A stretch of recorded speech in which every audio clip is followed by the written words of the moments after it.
औरत के गुलाम की आत्मा मर जाती। एक राजा था, जंगल में शिकार को गो, एक महात्मा भजन कर रहे, उनमें मक्खी बहुत बैठ रही। राजा घोड़ा पे से उतर पड़ा और अपने रुपट्टा से मक्खी उड़ाने लगा। तब तक महात्मा की आंखें खुल गई। जब महात्मा ने राजा को देखा तो कहा, बेटा तुमने मेरी बड़ी सेवा की है, वरदान मांग लो।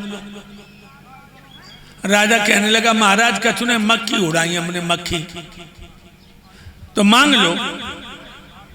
कहने लगे, हम तो कुछ नहीं मांगेंगे, आप अपनी इच्छा से दे दो। महात्मा कहने लगे, जाओ, आज तक तुम पशु पक्षी जो आपस में बातें करेंगे तुम समझ लोगे ये क्या कह रहे हैं, लेकिन जा दिन जे बात तुमने किसी को बता दी उसी दिन तुम पत्थर के हो जाओगे। राजा कहने लगा, हम किसी को बताएंगे ही नहीं। घर आया तो राजा पशु पक्षियों की भाषा समझने लगा। जानवर आपस में बातें करते थे, समझ लेता था। पक्षी आपस में बोलते थे, समझ लेता था। एक दिन राजा और रानी दोनों भोजन कर रहे, एक थाली में राजा, एक में रानी। तो लोग एक चींटी चली आई। बस चींटी ने रानी की थाली में तो चावल उठाओ और राजा की थाली में रख दो। तो दूसरी चींटी बोली, अरे तूने बहुत बुरो करो, जब औरत को झूठ हो जाके दूल्हे खवाई दो। तो राजा दोनों चींटियों की बातें सुनने लगा। चींटी बोली, तूने बहुत बुरो करो, जो औरत को झूठ हो जाके दूल्हे खवाई दो। सुबह चींटी बोली, तेरे क्यों पीर हो रही, कि तेरो ही खसम है। जो बाने कही तेरो ही खसम है। राजा की हंसी निकल गई। जो राजा हंसो सोई रानी थाली सरका दी। वो बोली, तुम हंसे काहे को हंसे? राजा बोलो, गोरी यही न पूछो, अगर मैंने बता दिया तो मैं पत्थर का हो जाऊंगा। रानी कान लगी, पत्थर के हो जाओ तो सिलबटना बनाई ली। मोए बताओ तुम हंसे क्यों? राजा बोलो, अब बहु मान जाओ। कान लगी, अब तो पूछ के ही मानूंगी। राजा सोचने लगो, अगर मैंने यहां बता दिया और यहां पत्थर के हो गए तो रोज चटनी बटो करे ऊपर, चलो काशी चल के बताएं। काशी पत्थर हो जाएंगे तो संत महात्मा के चरणों की रज ऊपर पड़ेगी, कभी मेरा कल्याण हो जाएगा, उद्धार हो जाएगा। राजा बोला, तो यहाँ नहीं बताएंगे, काशी में बताएंगे। रानी बोली, चलो काशी बताओ। एक घोड़ा पर रानी, एक पर राजा काशी को चले। रास्ता में पड़ी नदी, बस नदी में बकरा बकरियां पानी पिए आई और बकरा बकरियां पानी पी के चले गए। एक बकरिया घाटे बिठारी।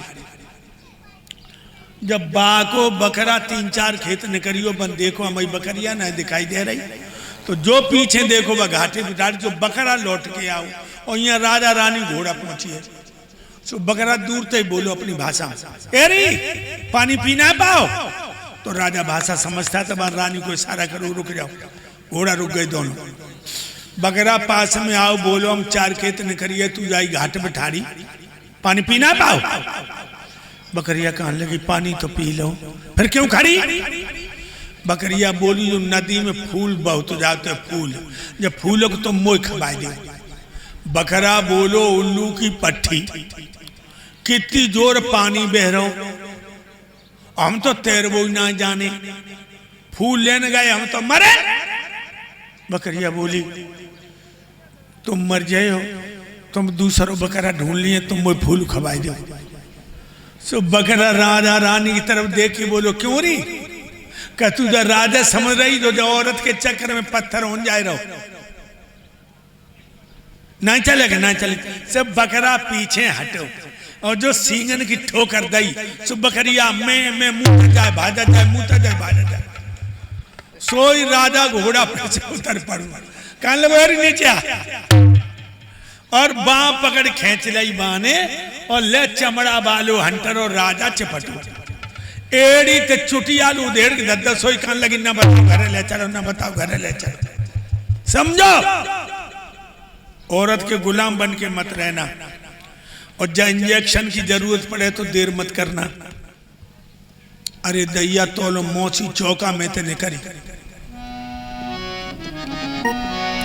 और जो मन सौत को लला गोद में देखा, मालूम पड़ा मानो शरीर में पेट्रोल डाल के आग लगा दी।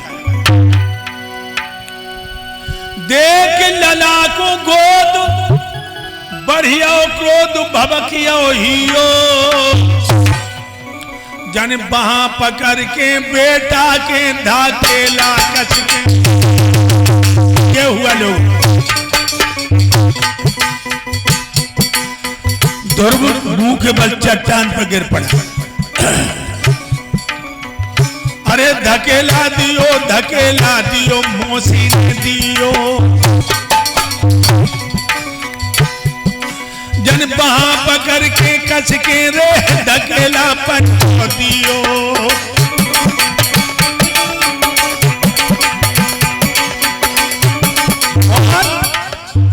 अपना बेटा गोद में रख दिया, ध्रुव को खड़ा करके गाल में तमाचा मारा और बोली,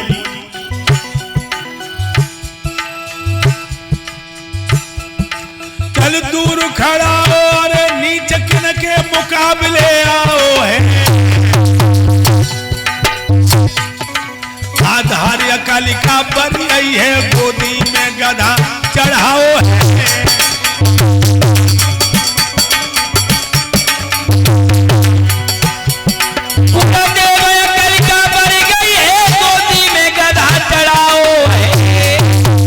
देवया कनिका बरी आई है, गोदी में गधा चढ़ाओ है।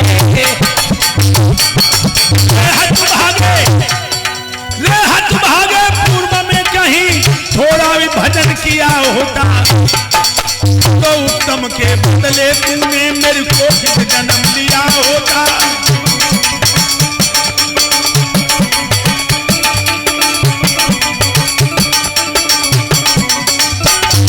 उत्तम के बदले तूने मेरे को जन्म लिया होता, उत्तम के बदले तूने मेरे को जन्म लिया होता।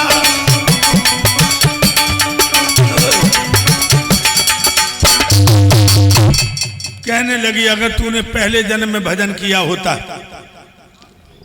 तो मेरी कोख से पैदा होता, तब तो इस गद्दी बैठने के लायक था। चला जा।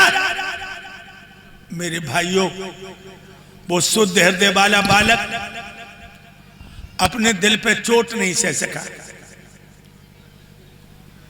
लज्जा संकोच में घिर गया, चुप भी नहीं रहा। आकर छतरी का खून था, काले नांग की तरफ फुसकारने लगा। एक नजर डाली उसने मौसी के तमतमाते हुए चेहरे पर, और दूसरी नजर डाली बाप के चेहरे पर। लेकिन लोगों, राजा उस औरत का इतना गुलाम था, एक भी शब्द नहीं कहा। भाई कुछ नहीं, इतना कह देता, क्यों मारे या तू? तेरे लिए सौत का, मेरे लिए दोनों बच्चे बराबर हैं। तो ध्रुव को तसल्ली हो जाती। लेकिन एक बात और बताऊं, जो औरत के गुलाम होते हैं उनकी आत्मा मर जाती है। औरत के गुलाम की आत्मा मर जाती है। इतना मैं जरूर कहूंगा लोगों, औरत के गुलाम का मुंह देखने का धर्म नहीं। औरत के गुलाम को 5 पंचों में बैठने का हक नहीं। ध्यान रखिए। इसलिए मर्द बन के आए हो तो मर्द बन के ही मरना, कायर बन के मत मरो। कायर तो दिन में कई बार मर मर के जिंदा होते, लेकिन सच्चा मर्द एक बार मौत का मजा लेता है। सच्चा मर्द एक बार मौत का मजा लेता है, एक बार मौत को दुल्हन बना के चूमता है। याद रखना। अरे इतनी कह देता, क्यों मारी है तू इसे? तेरे लिए सौत का, मेरे लिए दोनों बच्चे बराबर हैं। तो ध्रुव को तसल्ली हो जाती। लेकिन मैंने बताया, अरे इतनी कह देता, क्यों मार रही है इसे? लेकिन भक्तों, राजा जब नहीं बोला तो आंखें से आंसू डालता हुआ चल दिया ध्रुव। जो घर पहुंचा मैया की नजर पड़ी, झपट पड़ी ध्रुव को गोद में लेकर के बोली, बेटा ध्रुव का भैया भैया आपस में लड़ गए, बेटा ध्रुव जल्दी बताओ वरना मैं मर जाऊंगा। सो ध्रुव ने मैया के गले में बाहें डाल के कहा, मैया हम और उत्तम भैया दरवाजे पे खेल रहे, फिर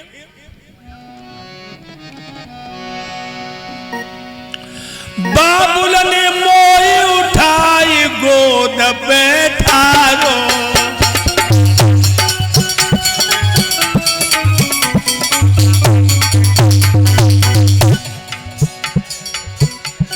बाबुल ने हमें उठाई गोद बैठारो, मौसी ने पकड़ी बांह धकेला मारो।